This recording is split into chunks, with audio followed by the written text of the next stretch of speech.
Hello, this is Memphis Communiversity. Today we are going to be providing an overview on how to do differential equation free response questions. So differential equation free response questions are usually one of the last questions on the AB exam. They are both on the AB and the BC exam. So we are going to get started.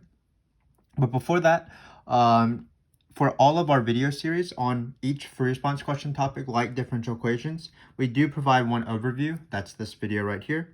And then we encourage you to watch our other videos, which are going to be 10 videos, difficulty 1 through 10, where we sort of provide examples of what we're talking about in this video.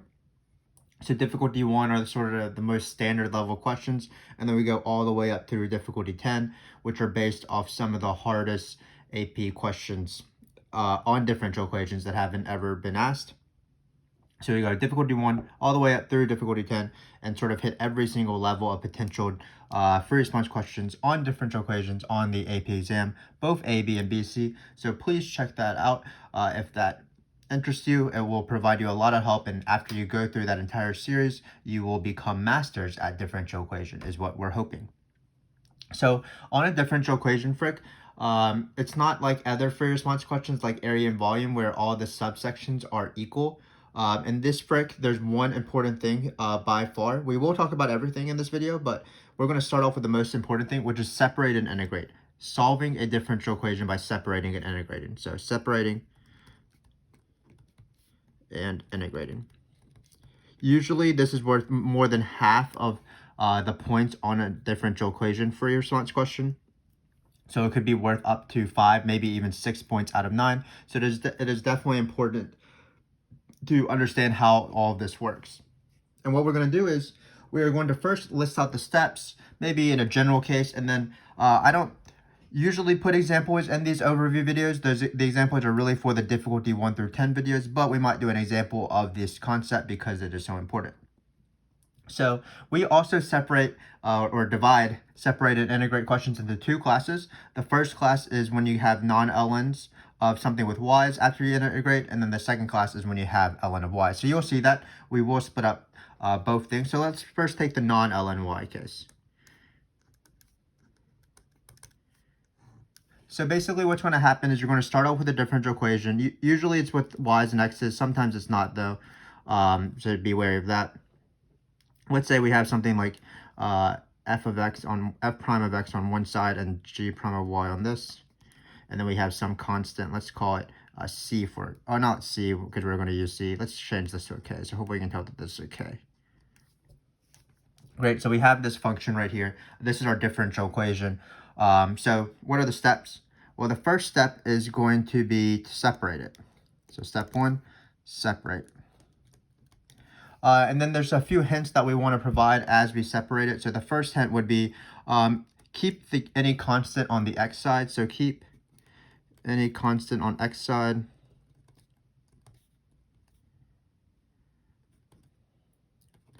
So for example, if this is something like 2 times x over y, you would want to keep the constant on the x side. The second thing that you would want to be careful of is don't distribute ever.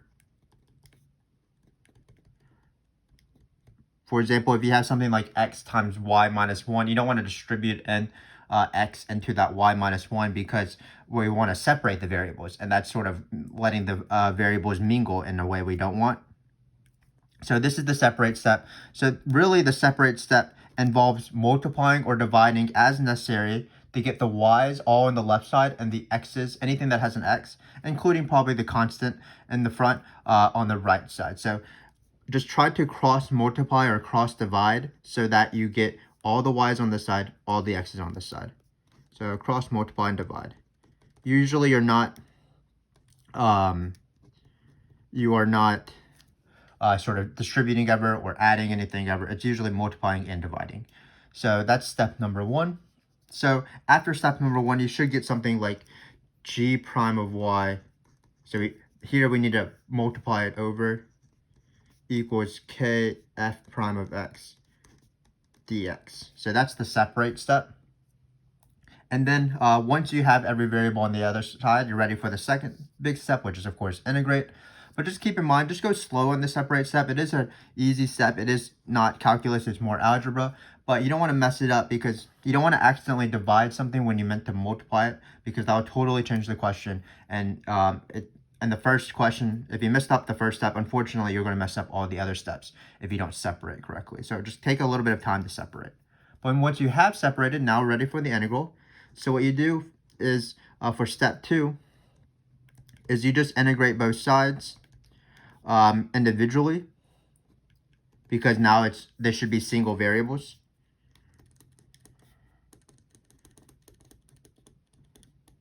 I would be careful of u subs, because of course u subs could exist. Great. So we have this differential equation where you're going to separate it. So when we integrate it, here we're just going to get g of y equals k times f of x. So here I can take out my constant always. So usually there's a little constant here like 2 or 3. I just take that out and take the antiderivative of f of x. And then the most important thing by far is to remember the plus c. So remember your constant of integration, because the constant of integration is actually, remembering that is a point, an easy point. If you don't remember that, you're not allowed to get the next few points as well. So remember the constant. So I don't know how to spell the word remember. So remember the constant of integration, the plus c.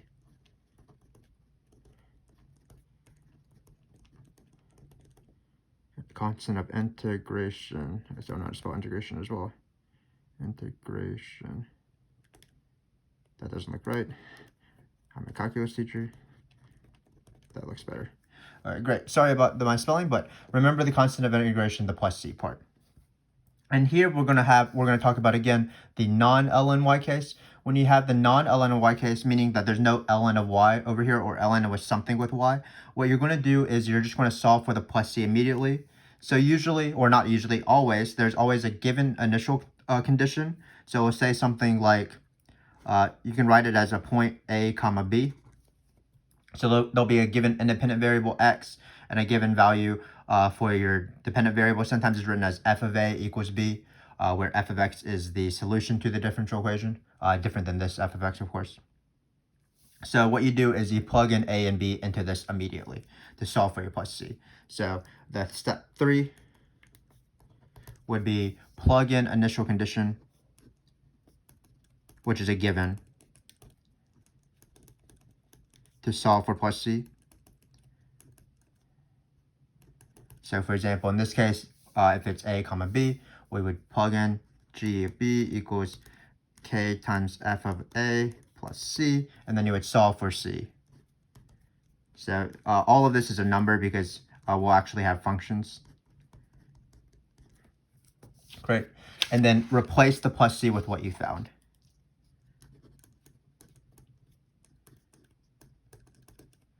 This number right here. Because that's the point of plugging in the initial condition. So say we get c is equal to 7. Great, we plug it in right here. Then step 4, the last step is to isolate ln of y. However, that needs to be done. Sometimes that includes square rooting things. Sometimes that includes moving constant around. It depends on what this g of y is. Sometimes it requires to create fractions because the function is like 1 over y, something like that. But what you have to do those steps. And then once you're done, you'll have something y is equal to something, or whatever your dependent variable is. So let's go over the steps again. Separate, which involves cross multiplying and dividing all the x's on one side, all the y's on one side. Then integrating, just integrate carefully, just use antiderivative rules as necessary. Usually it's something with a power rule like x squared or square root of x or 1 over x squared. Be careful of u subs though. So for example, if it's something like cosine of 2x, that antiderivative is 1/2 sine of 2x because of the 2x of the inside function.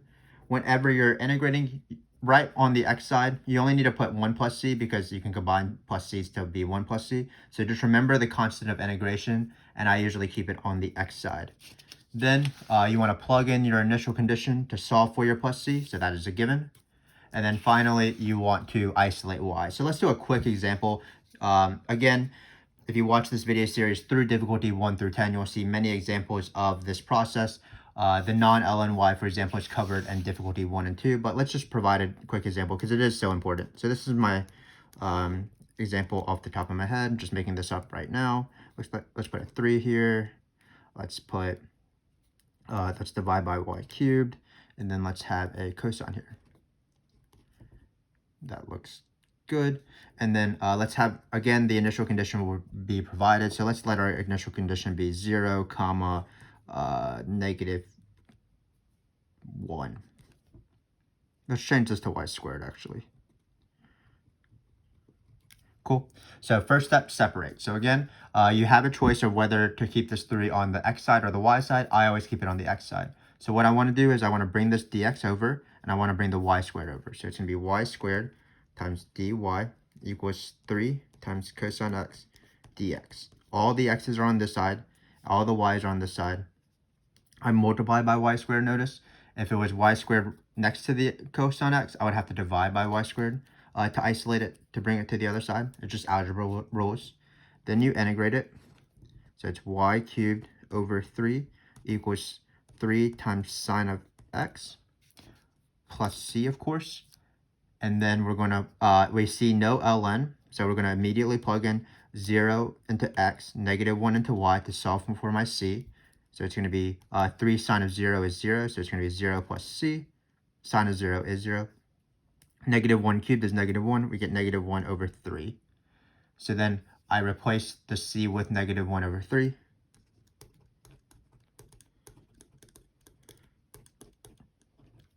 And then I'm going to isolate this. So what I do is I multiply everything by 3, for example. So this is the isolate y step, the very last step. Sometimes the hardest step. But if you've already gotten to this step, you would have already gotten a lot of the points. And then finally, I'm going to cube root everything to isolate y. Again, your answer should be y is equal to something. So those are the steps. Separate, integrate slowly, separate slowly. Remember your plus c. Use the initial condition to solve for that plus c, and then isolate y at the end. So that's the non-ln case. And then there's a case where probably about 50% of the time you'll have something with ln with y. So let's practice those. So this is going to be the ln of y case. So it's still separate and integrate.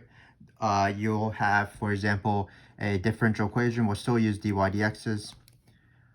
And it will be something like a constant f prime of x, where there's going to be some function of x. Then it's going to be something of the form my plus b. So this is going to be a line. And then let's go for this one. So step 1, same thing, separate. All the same steps as before. We're going to keep this constant on the x side. We are going to not distribute any of this, and we're going to bring the y over with division in this case. So separate, same as these steps right here. Don't distribute, cross multiply, and keep the constant on the x side. So we would get something like dy over my plus b. And again, this is only for the ln case that you have something of the form my plus b in the denominator here. We have k f of x prime of x dx. Bring the dx over, bring this over to the other side. Then we're going to integrate both sides. On this side, we're going to just get k times f of x plus c. So second step is to integrate. Still remember plus c. That is still the most important thing. When you're integrating, of course, you do want to integrate with u subs if necessary, whatever it takes to go from the integral of f prime to get to f of x. So right here, the integral of this thing, and remember, not every single fraction is ln. We're writing it as my plus b to focus that it's a linear term here. If it was, for example, y plus 2 squared or something like that, 1 over y plus 2 squared, that would be the power rule. And when you would take the integral, you would not get something with y. So that would be in the non-ln of y case. So in this case, we are only talking about, in the ln of y case, we're only talking about things of the form dy over my plus b. For example, 1 over y, 1 over y minus 1, 1 over 4 minus y. Things where the power of the y is to the 1. So the integral of this is just ln This is why it's called the ln case.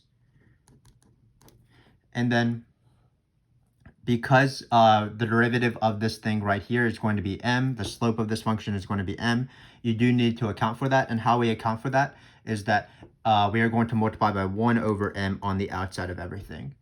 That is because this is the chain rule.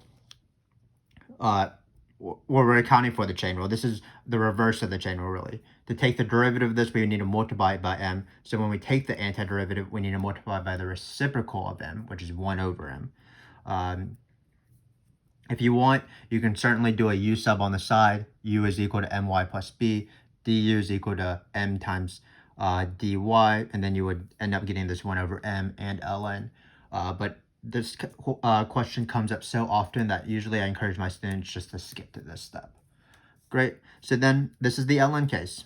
So the first thing in the ln case, if you notice that it is the ln case, the step 3 would be to isolate the ln, because what we're going to try to do is we're not going to plug in the initial condition to solve for plus c immediately. So let's say we have the initial condition 0 comma number or something. We're not going to do that because if we plugged in 0 immediately here, our c would be in terms of ln's, and a lot of times students get very confused with that. So instead, we are going to try to manipulate this function a little bit, and really we're trying to maneuver the plus c and manipulate it in such a way that it'll be easier to solve for it in the later. So what we're going to do first is we are going to isolate the ln. This just involves bringing the m to the other side. Usually it's a -1 if there is any number at all. So it's ln of my plus b equals mk f of x. And you can write plus mc, but again, I'm about to change this constant. It's just a constant, and we're about to solve for it. So I don't usually distribute this m into this thing because we are about to get rid of it, basically. So isolate the ln. And then step 4 is the key step in this process in the ln case. What we're going to do is we are going to raise both sides as powers of e.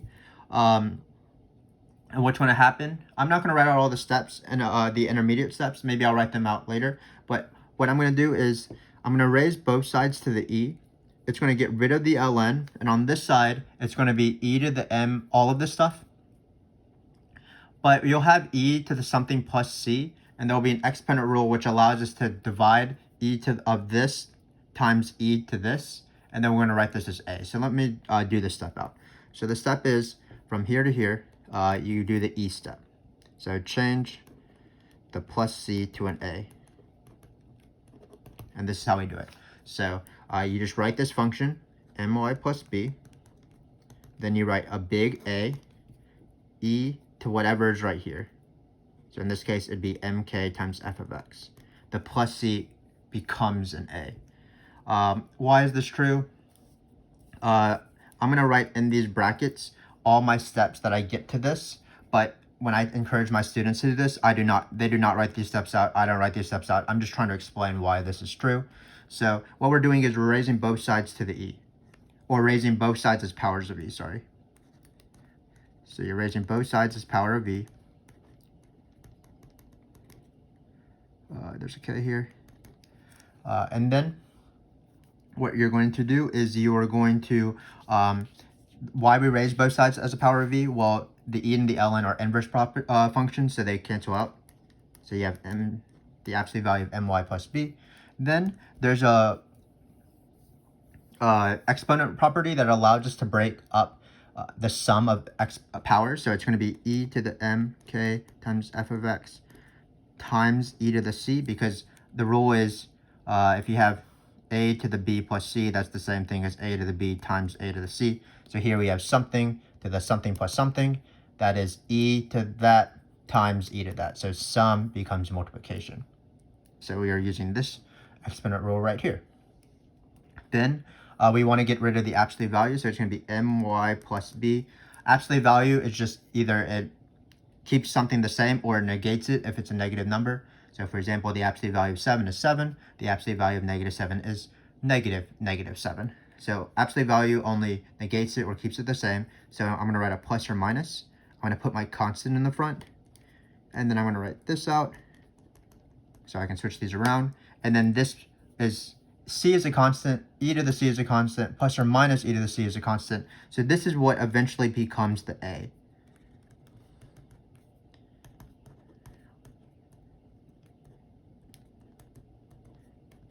Great. But again, this is just the explanation of this, how this works. When I encourage my students, after they practice it enough times, they can easily go from this step to this step. Again, all you do is you take whatever's in the absolute value, put it right here, then just write a big A, E, and then you raise it to this power. There's no more plus C. The plus C becomes an A. So it's not too bad. It is a little bit of steps in the middle to show why this is possible. But basically, we're just transforming this plus C into an A because it'll be easier to manipulate. So this is the key step. This was step 4 right here, changing the plus C into A. So step 5 is, now that we wrote the A, we're going to solve for the A just like we solved for the plus C in the non-ln of y case. So when we solve for the plus C, we use the initial condition. So in this case, we are going to solve for the A by using the initial condition 0 and number. So use initial condition. And sometimes it's not 0 in number, but in this case it is. So use initial condition. So what you're going to do is you're going to plug in 0 in number into this. So you're going to get e to whatever. You're going to plug in the number for y. Now we have way too many variables, so I feel like I should just do an example of this. But hopefully you have the idea of how do you go from the ln case to the non-ln case, and then afterwards you plug in the 0 number into this. So all of these things will be numbers eventually except the a. You'll solve for a, you'll replace a with that number, and then you'll solve for y at the end. So that's what step 6 is. Always your last step is to solve for y.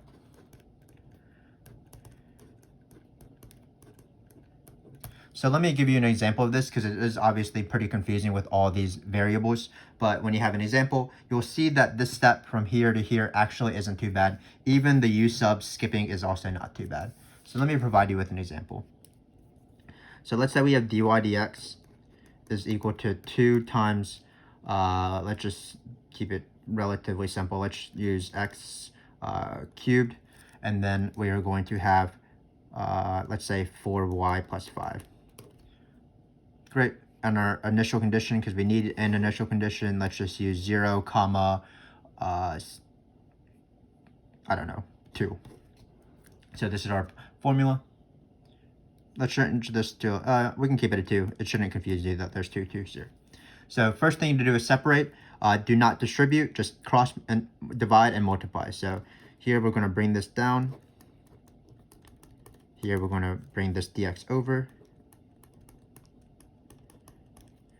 Let's first integrate the x side because it's not too bad. Power rule, add 1, so it's x to the 4th. Divide by 4, because you always multiply by the reciprocal of the new exponent.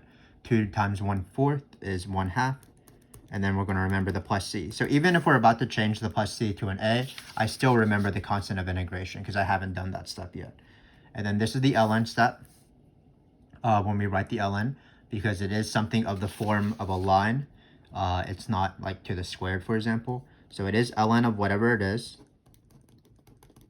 but we need to multiply by the reciprocal of the derivative of the inside, which in this case is 1/4. So this is skipping the u sub, letting u be 4y plus 5, du is equal to 4 dy, bring over the 4. But again, it's easy enough where basically you're just doing the chain rule, but instead you're taking antiderivatives. So instead of multiplying by the derivative of the inside function, you're dividing by the derivative of the inside function. So we are right now at this step right here. Now we need to again isolate the ln. Sometimes this is unnecessary because the ln is already isolated, but basically I'm going to bring this 4 over. So we get ln of 4y plus 5 equals, or when we bring the 4 over, it's 2x to the 4th. If you want, again, you can write plus 4c, but I'm just going to write plus c because it's a constant. So we'll eventually solve for it, and we're about to change it to an a anyway. So this is the key step that from this arrow, the step that requires technically a few steps to prove, but I never actually write. We're going to go from ln, and we're trying to get rid of this ln, and basically what happens is the plus c becomes a times a. So again, it's pretty easy when you have an actual function. You just write whatever's in the ln, so that's 4y plus 5 Then you write a big A, because that's the new constant. It will eventually become e to the c. Then you write an e, because you raise both sides as powers of e. And then you write this function here, 2x to the fourth. So we're going to write 2x to the fourth, and that's it. So again, look how easy it was to go from here to here. Rewrite the thing in the ln, then write e to this power right here. Finally, now that we have the a, we are going to use our initial condition, 0, 2, and notice that there's no ln, so the initial condition will be pretty good. So, for example, when you plug in 0 here, you'll get e to the 0. You're going to plug in 2 for y, so you're going to get 8 plus 5 is equal to a. E to the 0 is 1. This happens often in the the ln case, where you have just a is equal to this number right here. Great. And now we are going to replace, anytime you solve for the constant of integration, you just want to immediately replace it with that. So in this case, we're running out of room, which is unfortunate, but let's try to finish the question. 4 plus y equals 13, e to the 2x to the fourth. I replaced the 13 with the a, and now I just have to isolate y. How do I do that? Well, it looks like I'm going to subtract 5 and then divide by 4. So let's just do that in one step. Y is equal to 5 minus this thing right here. And then I'm going to divide everything by 4. And that's how the ln of y case, the famous ln of y case, again, if you want to see more practice of this, this appears in difficulty 3, this appears in difficulty 4 in our video series as we go from difficulty 1 through 10, which follows this overview video. But again, what happens is, we can just look at our example. You first separate.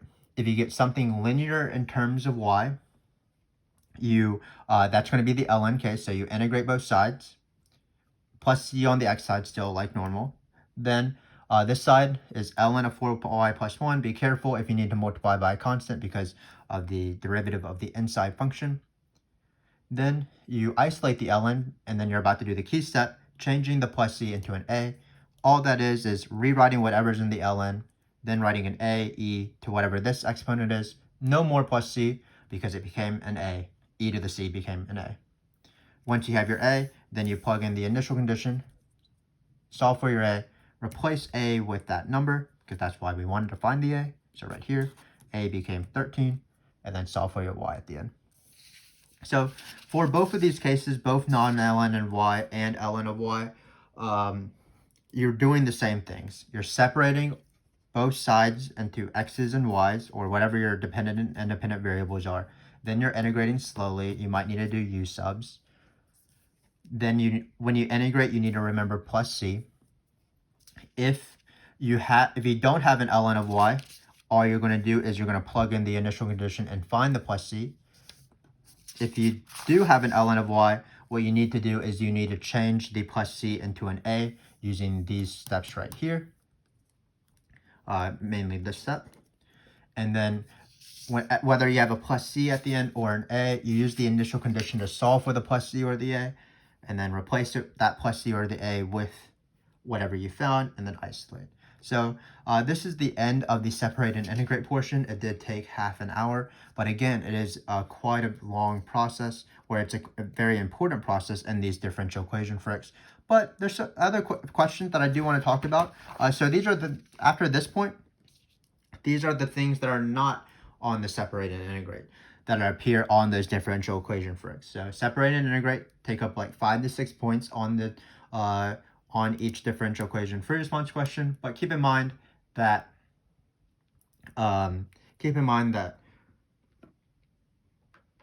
there are other questions, so we're going to talk about the other questions now. So the first questions that are usually asked are called slope fields.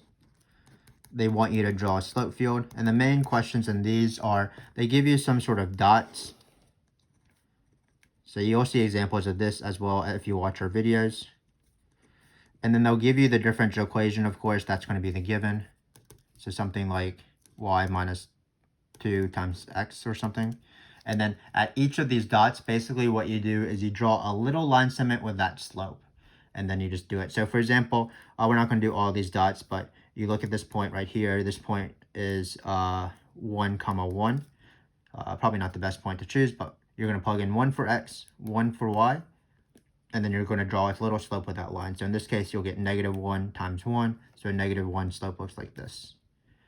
For example, 1, 2, you're going to plug in 2 for y, 1 for x. You're going to get slope 0. Looks like this. This question is kind of annoying because you have to do each slopes for all these little dots here. Keep in mind that what they're looking for is that your zero slopes are perfectly horizontal, because you can theoretically draw those perfectly, and any slope that's negative looks negative, and slopes that are more steep or should be more steep are more steep. They're not going to pull out a protractor and like measure whether this is actually slope -1, of course. So for example, in this point right here, 1, 0, this is slope -2 when you plug in 0 and 1. So you're just going to make it a little bit steeper than the slope, because that's what slope -2 looks like compared to slope -1. And as you're doing this, you can do a lot of slopes and sort of in groups. You don't have to do them all individually. So notice that no matter where, if y is equal to 2, it doesn't really matter what the x is. The slope will always be 0. So for example, you can easily do those slopes all at once. So that's how you do slope fields. That's the dot question. Sometimes they already provide the entire slope field, and they say like sketch the solution through the slope field. That's actually a fun question. Let me write this down before I lose my train of thought. Basically, the slope field would already be provided, so this is not going to be the best picture, but let's say you have something like this. Your slope field looks like this. Something this. So not the best picture, because I don't really want to focus on this. These are supposed to be perfectly straight lines, of course. So they'll say something like, here's a point, like 1, 0, and sketch the solution curve through the slope field. What you do is you just plot, you find 1, 0, which could be right here, right?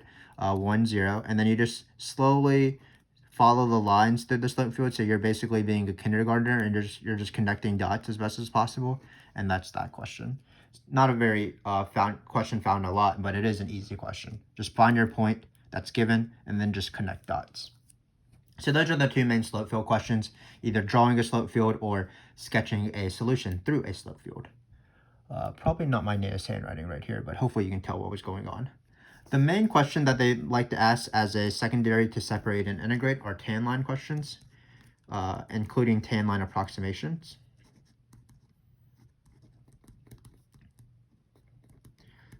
Meaning equation of the tangent line. So for these, all you need is, equation of the tangent line. All you need is, as usual, point and slope, where slope is the derivative. Great. So in these questions, just like normal, your point will be provided for you, so you don't have to think about it. So let's just take this differential equation right here as a quick example. So these are givens, so your point is just given to you. And then to find the slope is also given to you. It's just the derivative. It's the differential equation that you'll eventually separate and integrate, potentially. So to find the slope, all you do is you plug in 1, 0. So here it would be 1 into x, like normal, 0 into y, you would form -2. Then you write the equation of the line, y minus 0 equals -2, x minus 1. So that's the tan line. And then for the approximate, they'll say something like approximate this thing at f of 1.2. So what I tell my students is ignore this number 1.2 for now. We are using the tangent line to approximate f of 1.2, but in order to do that, you need the tangent line first. So you cover up this number, you go with the given point, go with the given slope, plug in the given point into the slope, find the tangent line, and at the very end, once you have written the tangent line, then you look at this number 1.2 and plug that in. So for example, in this case, it'd be y is equal to -2, 1.2 minus 1. This is going to be -2 times 0.2, which is -0.4. So that's how you do tangent line approximation. A very easy question. Point and slope already provided. Plug in your weird number once you've written the slope in point slope form. Great. And then we're just going to keep moving on with sort of sporadic questions that they like to ask on these free response questions. So the next one I would want to talk about is implicit differentiation, or imp diffing, for these variables. So what you want to be aware of is that when you take derivatives of something with y's, you need to implicitly differentiate. So let's just do a quick example, y squared plus x. And we'll do another example real quick. We'll write d. Sometimes they'd like to use other variables like dw equals 5w plus 1 or something. And what the question will ask is whether to take the second derivative. So just to find the second derivative. And what's great is that the first derivative is already provided. So to take the second derivative, you only have to take one derivative. But just keep in mind that when we take the derivatives of something with y's, it's a lot different than taking derivatives with something with x's. So in this case, what's the derivative of y squared? Well, it's not just 2y, it's 2y times y prime. We have to implicitly differentiate the dependent variable. The derivative of this, though, is plus 1. So again, it's easier than separating and integrating because it's just one step, but you just have to keep in mind that anything with a y does need y prime. So to finish this off, what you would want to do is replace the dy dx, which is y prime, with y squared plus x. Because usually they want these derivatives in terms of x's and y's. Great. So same thing here. Let's try to take the second derivative. It is so easy to think that this derivative is 5 because it just looks like the derivative is 5. But here w is acting as in the role of y. W is the dependent variable. So when we take its derivative, it's not just 5. It is going to be 5 times w prime, or if you want, 5 dw dt. Obviously, this is a very easy thing to mess up because you just are reading it and you're like, oh, I just know this derivative. It's 5. But unfortunately, you do need to implicitly differentiate. Similar to this one, though, once you have realized that you want to do one last step, replace this dw with dt with what it is. So you get 5w plus 1. So this is a pretty common question on these free response questions. This implicit differentiation sort of tactic. Again, just be careful when you do this. Take the derivative slowly. Remember to implicitly differentiate when needed. And there's some sort of context with the second derivative. So once you have the second derivative, after you have implicitly differentiated correctly, they might ask a further question. So the first question they like to ask is whether the tangent line approximation that you did maybe in a previous question is an overestimate or an underestimate.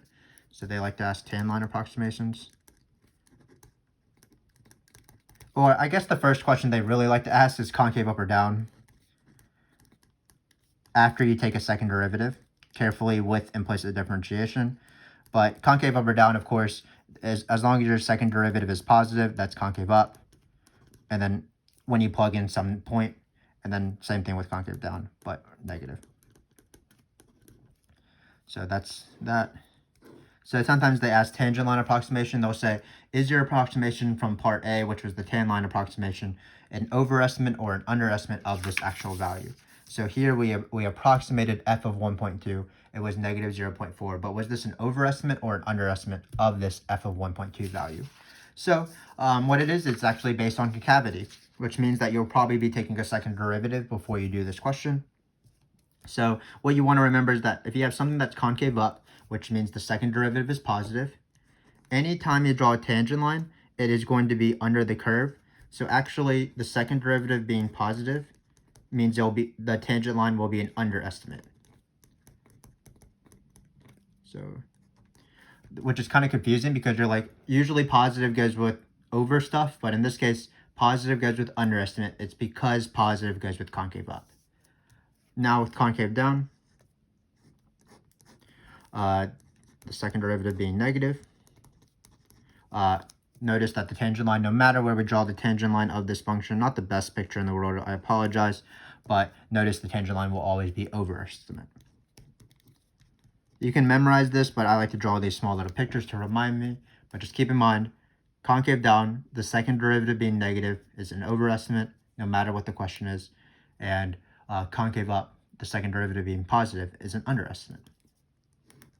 Another thing they like to ask right after they ask you to find the second derivative is whether a function has a relative min or relative max at that point. This also deals with concavity, and it's also reverse of what you might think. This is the second derivative test. So anytime you see relative min or max on the AP exam, your first instinct should be the first derivative test. So f has a rel max when f prime goes from positive to negative. F has a rel min when f prime goes from negative to positive. And how you determine that is you either graph the f prime with a calculator if you have one, or you draw a sign chart of f prime and you want to see whether it goes from positive to negative or f prime goes from negative to positive. But in this case, because our derivatives have two variables, we're not going to be able to draw a sign chart of these graphs, so you have to employ the lesser known second derivative test. And what the second derivative test says, if f prime equals 0 and f double prime is positive, it's going to be a relative min, because you have a horizontal tangent line, you have a rel min, and it's concave up, so this is a min, rel min. Again, it's opposite what you might expect. Positive goes with underestimate with tan line approximations, and it goes with relative min because it's all about concavity, and this is eating the sky is what I said, so it's a relative min. Similarly, but in reverse, if f prime equals 0 and f double prime is negative, that means that it's going to be a rel max. So you'll be plugging in something into the derivative and then something into your second derivative that you just found. It is important that the first derivative is 0 though, because you do need a horizontal tangent line. The second derivative just being positive or negative just implies concave up or down. You need this first prime, f prime equaling 0, to make sure that you have rel min or rel max. So perhaps the second derivative test is not the best name for this test. Perhaps a better name would be the first derivative and second derivative test, but you're really focusing on the second derivative, but you do need f prime to be 0. So those are all the things with second derivative tests, second derivatives in general. Keep in mind that when you take second derivatives, again, you want to implicitly differentiate any dependent variable, usually y or a capital letter, whatever is on top of the derivative. Secondly, once you take the second derivative, you should just be aware that they're going to ask you these questions, and they're really giving you a hint. I'm asking you to take the second derivative, and then I'm going to ask you to do these questions. Why am I doing that? It's because these questions involve the second derivative. Just keep in mind, everything is reverse of what you might naturally believe.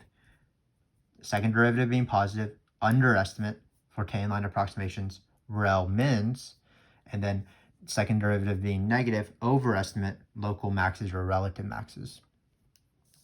And then there's a few more small things that they like to ask. So the thing that was last added to the AP exam is L'Hôpital's rule, or if you're being funny, Le Hospital's rule. Basically, it's when you get 0 over 0, or when you plug in the point, you get 0 over 0, and then you take the derivatives. So you have limit as x goes to a of f of x minus some number 2, and then you have like x minus a, and you want to do this limit in the context of differential equations. So this is just a normal limit question. There will be examples of this again throughout this video series, so I might not provide an example right now. But what I want to say is sometimes people don't know how to find f of a. And what I would say is just look at all the givens. The givens are always there. So at the very beginning of the free response question, it might say a comma b. The initial condition is a comma b. So when you plug in f of a, it will be b. You'll probably, in this case, it'll probably be 2, and you'll do 2 minus 2, which is 0. So then you'll do L'Hôpital. So L'Hôpital says if you get 0 over 0, you need to take the derivative of the ratios, or the ratio of the derivatives, 1 f prime of x. And then what you're going to do is you're going to plug in a again. And sometimes students get confused because they don't see f prime of a. But f prime of a is going to be whatever your initial differential equation is. For example, this. And then people are still confused because they have x's, but usually there's a given point. So here the x could be 1, and then you plug in 0 for y. So there's definitely always going to be something to plug in for all these things. Just keep in mind that they might not be right next to the question. They might be above the question and the original givens. This is not the most precise thing though. So in L'Hôpital's rule, really what you want to do is you want to be a little bit more precise. So I'm going to write it really quickly here. It is a free response question. So what you would do is you would write the limit of the top equals 0, if it does equal 0, but it probably will. So equals 0, limit of the top equals 0, limit of the bottom equals 0. Here it does actually equal 0. And then you write by L'Hopital's rule. So this is the precise way, or how they like to write L'Hopital's rule on an AP exam. You would write this limit, and then you would write equals the ratio of the derivatives. So original limit. Notice how many times I'm writing limit. Limit, limit, limit, and then eventually limit. Okay. And they like you to write it in this way. The answer, you might even get points off if you do it, find the right answer, but you sort of skip steps like this. So just write it more precisely, basically. And then here, you're ready to L'Hopital, or L'Hopital, of course, by plugging this in. Great. So that's going to be, that has never been asked on the AB exam. It has been asked on the BC exam, but now L'Hopital is asked a topic on the AB exam. So perhaps in the next few years, we will see a differential equation free response question that has L'Hopital's rule in the differential equation part on the AB exam. But now we just have to talk about a few more BC topics, actually. So Euler's method is often on BC topics, BC differential equation free response questions. But remember, all it is it's just basically slope. So you just do multiple processes of this one step. The new y equals the previous y plus the step size. We can write step size. Usually the step size is denoted as an h. I don't really know why. And then you plug in the previous x. You multiply this. You plug in the previous x and the previous y into the slope. So we again have examples of this. For example, our difficulty 5 video has Euler's method because it's a BC sort of video. So what you do is you start off with the initial condition, like y is equal to 1, x is equal to 2 or something. And then you're trying to approximate f of 2.4 with 2 step sizes. So you would do like 2.2. And then you would start doing this process. So it would be the previous y, which would be 1, plus the step size. So it would be 0.2. And then you plug in old x, old y into your differential equation, which is the slope. So you would plug it into something like this. It will be a given. So you would get some slope value. We can write m. Then you do it again. X is equal to 2.4. Whatever this number is will be right here. Then we'll do 0.2. And then you'll plug in old x, old y into the slope. So hopefully that makes sense. This has not been a complete example. But of course, Euler's method is pretty easy. Once you do it a bunch of times, you'll be like, oh, it's the same thing over and over again. They can't really trick you. There's only one small thing that they might trick you with, is that the step size might be negative, because you might be starting off with 2.4 and approximating 2. So be on the lookout for that. But if you want to practice with Euler's method, we have separate videos on Euler's method on our channel, hopefully by the time you watch this. And also, we do have Euler's method throughout the video series as we go from 1 through 10. Off the top of my head, I remember difficulty 5 has one of those. Finally, let's talk about one last BC topic, and then let's call it a day, because this has been quite a long video. There are logistic growth questions, pretty rarely, but they do occur. So logistic growth questions are of the form dy, dx, or dp, dt. Let's use p's and t's, actually, because they're usually p's and t's. So that's a p, if you can't tell. Not my best p. So then you have some number like 1 over 20 p times 1 minus p over 200. So this is what a logistic growth looks like. And remember that for logistic growth, what you want to remember is that you first want to find the carrying capacity. So you set whatever's in the parentheses to be equal to 0. So in this case, we would set the parentheses to be equal to 0. Sorry that we're running through all this work, but I kind of don't want to get another sheet of paper out. So again, when we have logistic growth, set the thing into parentheses to be equal to 0. In this case, you get p is equal to 200. That's the carrying capacity of the logistic growth formula. And again, we have videos on this if you want to watch separate videos on logistic growth. So once you have the carrying capacity, you draw the S picture, where the only important numbers are the carrying capacity, what the population will eventually approach, and also half the carrying capacity. So we'll write CC over 2, which is 100, carrying capacity divided by 2, This number is important because it's the inflection point. It's where the population goes from concave up to concave down. As the inflection point, it is also where the population is growing most rapidly. So sometimes they ask that, and then you would take this number and then plug it into the derivative if they actually want you to find the rate at that population value. These are more multiple choice questions, though they hardly appear on the free response questions, but we want to be thorough. But logistic growth questions are pretty easy if they don't ask you to actually find the logistic growth, the population to separate and integrate, because that requires partial fractions. If you want to see an example of that, that's actually difficulty 9, one of our hardest videos, because we do that process. But everything else about logistic growth is easy. Define the carrying capacity, set the thing in the parentheses to be equal to 0. Then, if you want the time when the population is growing the most rapidly, or the inflection point of the population, what you want to do is just divide it by 2. Take the carrying capacity, divide it by 2. It's not based off the initial. It's not like midway in between the initial and the carrying capacity, for example. But hopefully that concludes my review of differential equation free response questions. Again, the key by far is separating and integrating, separating slowly, integrating slowly, potentially u-subbing. Definitely remembering those plus c's. If you don't have ln, great, just go for the plus c with the initial condition. If you do have ln's, isolate the ln and then change the plus c to an a in this fashion. Once you have the plus c or the a with the initial condition, you plug those back in and you solve for y.